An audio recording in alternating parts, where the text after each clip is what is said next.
Olá para todos, eu sou o professor Gustavo e essa semana começou na Rede Bandeirantes de televisão, na Band, canal 7 aqui no Rio de Janeiro, eu acho que em cada estado é um número diferente, né?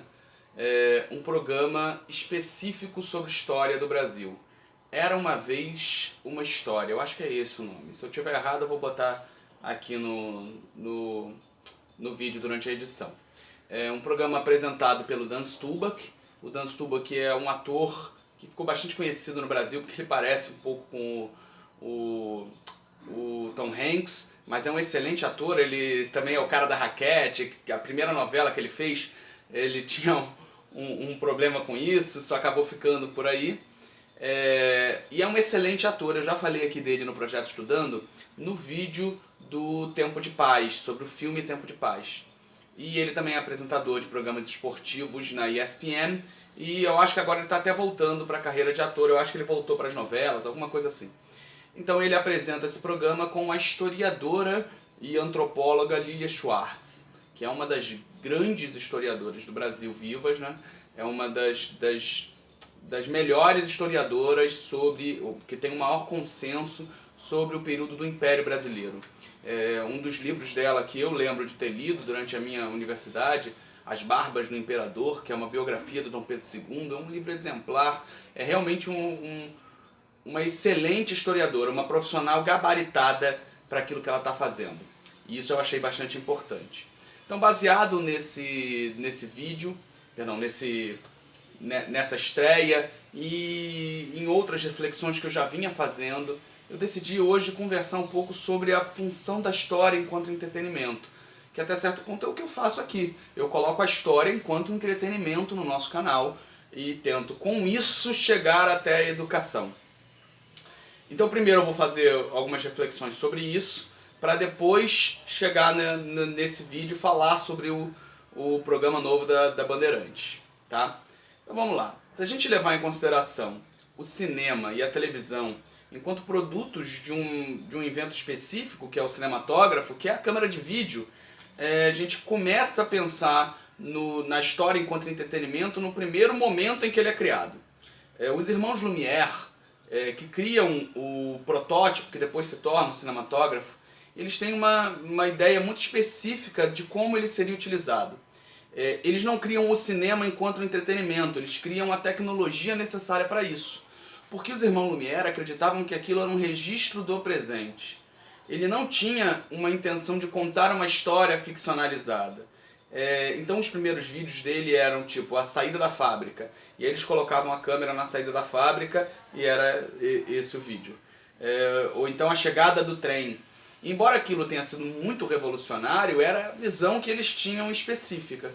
Aquilo, ao passar do tempo, é que começou a se tornar uma forma de apresentar arte e de representar histórias na televisão. No cinema. Se tornou cinema em si, na verdade. Então, desde o primeiro momento, a história, enquanto disciplina, está ligada ao processo de descoberta do cinematógrafo e do cinema enquanto entretenimento. E aí a gente chega nos grandes filmes, que eram chamados de épicos, a gente chega em diversos filmes que são dados como os filmes de história, sobre história.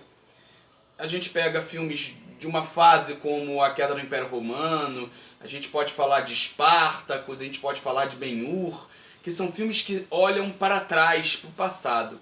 E isso continua até hoje, a gente tem diversos filmes ainda sendo produzidos hoje com essa visão do passado, a queda, as últimas horas de Hitler. Eu podia estar aqui enumerando diversos filmes. Mas aí a gente tem que primeiro fazer uma reflexão. Não existe filme sobre o passado, não existe filme que tente contar o passado. Na verdade, ele está fazendo uma reflexão do presente. E isso vai estar em todo o campo de entretenimento. Quando você pega um filme como A Lista de Schindler, a intenção do diretor é exatamente apresentar um momento presente, uma preocupação presente dele ou uma homenagem a um determinado momento. O filme de história não é história. Ele pode ser usado como em sala de aula, de forma que possa representar uma reflexão ou permitir que o aluno observe um determinado momento que é muito distante do imaginário dele, difícil dele montar. Ele pode ser utilizado, mas a gente tem que fazer todas essas ressalvas. Então, quando a gente fala de história enquanto entretenimento, os filmes que tratam do tema de história só botam um pezinho nisso. Só que há pelo menos 20, 25 anos, a gente tem um canal de história específico para isso. Na verdade, 21 anos, que é o tempo que o History Channel foi fundado nos Estados Unidos. No Brasil, ele está, se eu não me engano, há 16 anos aqui, o History Channel. E ali é a história, pelo menos era essa a iniciativa inicial, enquanto forma de entretenimento completa. Era essa a ideia original. É lógico que hoje a gente pode fazer diversas reflexões sobre como o History trabalha a história, com um trato feito, com alienígenas do passado, e se aquilo é história ou se aquilo não é história. Embora a gente possa extrair diversos programas interessantes. O History Channel produziu, por exemplo, Humanidade, a História de Todos Nós, que é um programa bastante interessante. Vai ter problemas historiográficos, vai ter problemas de até passar uma visão muito americanizada do processo? Vai. Mas a gente pode extrair, com dada reflexão, alguma coisa dali. É um programa bastante interessante. Eu, inclusive, recomendo, já usei partes deles recortadas em sala de aula, exatamente para fazer isso, de trazer o imaginário para o aluno. O que fica, às vezes, difícil só na narrativa, só na fala. Eu vi também um programa que eles fizeram sobre o Papa Francisco, sobre a vida dele ainda na Argentina, bastante interessante, mas tudo com essa ressalva do que é história e o que não é história. E aí a gente tem o gênero documentário, o cachorro latiu, ignora se ele continuar latindo. A gente tem o gênero documentário, e aí a gente tem as narrativas interpretadas. Então eu só quero fazer essa diferenciação de quando é uma pessoa, ou um historiador, ou um jornalista, ou alguma outra pessoa, que o History trabalha muito com isso. Ele, por exemplo, naquele programa dele sobre grandes empresários, ele coloca outros empresários falando deles. O que eu entendo o plot até certo ponto. Então a história, ela é um grande mecanismo de entretenimento. A gente não pode esquecer que ela é um grande mecanismo de entretenimento. Ela é interessante. Eu, pelo menos, sempre brinquei na sala dos professores com alguns colegas que eu não conheço nenhum Mathematic Channel. Não tem um programa específico disso. Embora tenha lá os Discovery Science, Discovery Scientific, que são bastante interessantes. Eu adorava ver alguns documentários de física teórica, de cosmologia neles. Mas o History tem um programa, tem um canal específico e ainda tem o H2. Esse H2, por sinal, ultimamente ele tem passado programas muito mais interessantes. Porque no History, por exemplo, o Trato Feito é interessante para você ver o quanto história é um produto nos Estados Unidos rentável.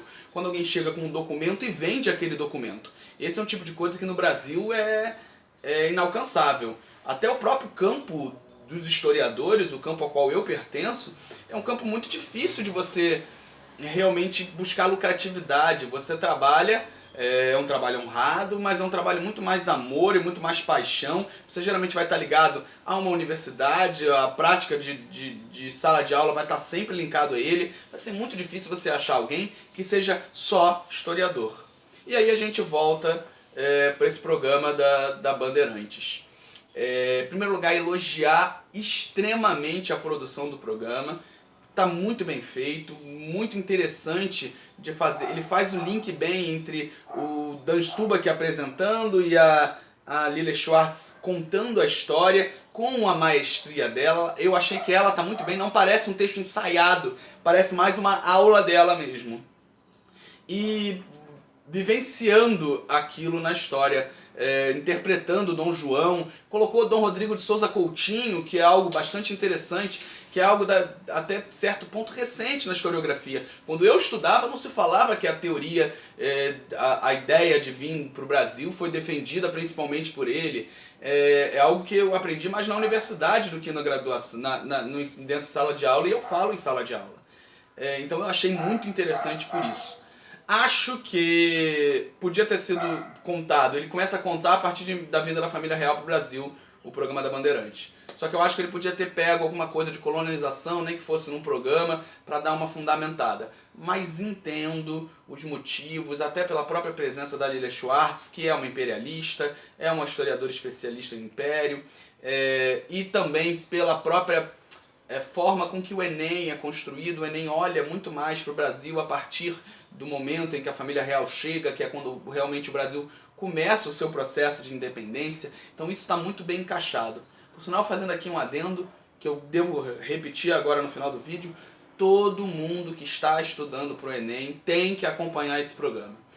Se na TV por assinatura tem algum recurso de gravação, coloca para gravar, ou dá um jeito de estar em casa às quintas-feiras à noite para poder ver. Eu no final vou colocar aqui nas descrições os horários do programa direitinho. Às quintas-feiras, eu acho que às 10 horas, 9 e pouco, alguma coisa assim. É excelente programa para quem está estudando. É muito informativo isso. Eu achei assim excelente e altamente recomendável. E aí fazer paralelo com outros tipos de programas que estão passando no Brasil em versões nacionais ou nos Estados Unidos. Nos Estados Unidos você tem uma coisa que até agora ainda não apareceu no Brasil, que são espécies de reality shows. Tem até um episódio dos Simpsons específico sobre isso. É uma espécie de reality show onde você tem uma família atual, óbvio, que vai viver como uma família de colonos nos idos de 1700. E aí eles têm que se adaptar totalmente àquele modelo de tecnologia e tudo mais.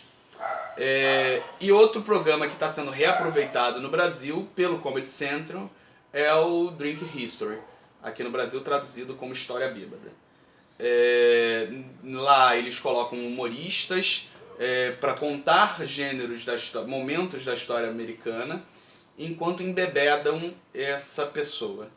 No Brasil esse programa vai ser apresentado pelo Danilo Gentili, que eu não sei se esse programa já estreou, se está para estrear, mas aí eu tenho que fazer alguns adendos. Em primeiro lugar, a postura política do Danilo Gentili não lhe permite uma isenção no momento de passar qualquer tipo de programa, de qualquer apresentação sobre história. Eu não considero... Ele é um bom apresentador, é um bom humorista, gosto de alguns trabalhos dele, mas embora eu não coadune com algumas posturas políticas dele, acho que democraticamente ele tem todo o direito de fazê-las. Mas no momento em que ele vai apresentar um programa sobre história, isso fica meio complexo, porque você automaticamente entende que aquilo ali está passando por parte da ideologia dele, e isso fica explícito demais. Não que no programa da Lilia Schwartz não tenha também o seu próprio campo ideológico, eu vou falar isso daqui a pouco. Mas isso me preocupa. Em segundo lugar, não tem um historiador, claramente. Pode ter até uns historiadores trabalhando nos bastidores, mas isso da Band ter colocado a historiadora em primeiro plano, dar a palavra para ela, passa credibilidade. Tudo bem que um programa que está embebedando o cara que está narrando não quer credibilidade, mas isso se torna questionável, na minha opinião. Drink History não deve ser visto por quem quer aprender alguma coisa em história. O programa da Bandeirantes era uma vez uma história, deve ser visto para quem está estudando Enem, para quem quer aprender história, para quem gosta de história enquanto entretenimento. E aí fazer a ressalva final. Óbvio que o programa que fala sobre história hoje, como qualquer filme que eu falei agora há pouco, estará olhando para o presente. Quinta-feira foi o primeiro episódio apenas. Em diversos momentos eu percebi na fala paralelos com o momento conturbado que o Brasil vive na política atual. Não necessariamente tomando partido, mas oferecendo a reflexão. Isso é interessante, até certo ponto, desde o momento que não fique explícito e toma essa é a minha ideologia, engole ela.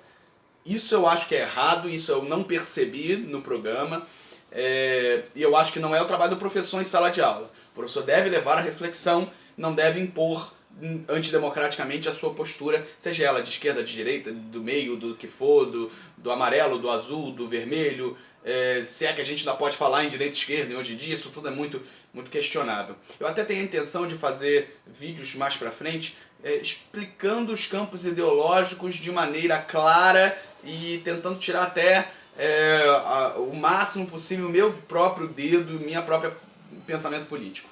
Eu pretendo explicar conceitos. Eu acho que existem conceitos que estão sendo trabalhados no senso comum, a gente vê isso na internet, que não estão sendo muito trabalhados, é um dos meus projetos.